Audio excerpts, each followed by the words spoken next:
the Bulgarian split squat. Let's talk about the feels. I'm gonna assume the position for coach's platform for her to put her leg on. Now she's gonna do some where we talk about the feels.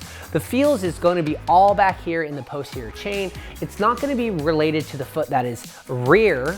It's gonna be related to the foot and the leg that is forward. Awesome, relax coach. Relax, relax, relax.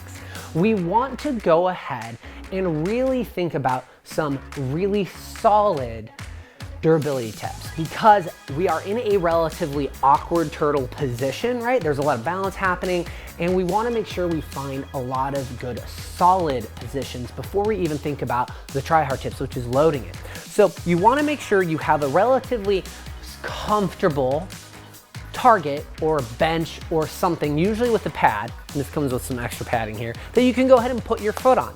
Now, when you put your foot back here, you ideally want it flat, like the tops of your laces. That is gonna allow you to make sure you can't really push through this rear foot compared to a lot of you are gonna want to find something really comfortable and just use your toes like you would with a lunge. But the problem is you're not going to get as much of the response that we want from that posterior chain. So go here, use that pad. Now, ideally, this height is going to be, I would argue, somewhere around your knee height of the front leg, or you want to say that, you know, it's just kind of a plus or minus 6 inches, depending on what feels good.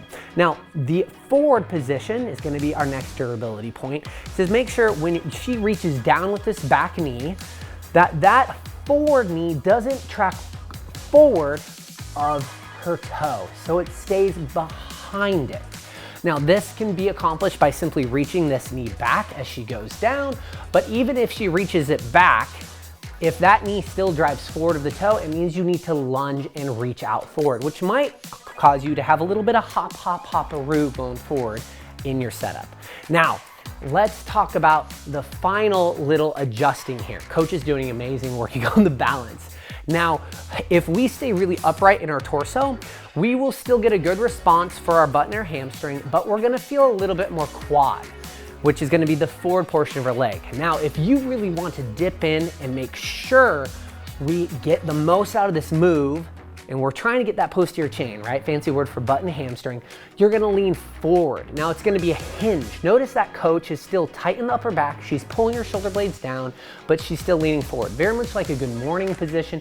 And she's really keeping that hinge as she goes through it. And if you're able to maintain that, whew, you're doing amazing. Relax, coach.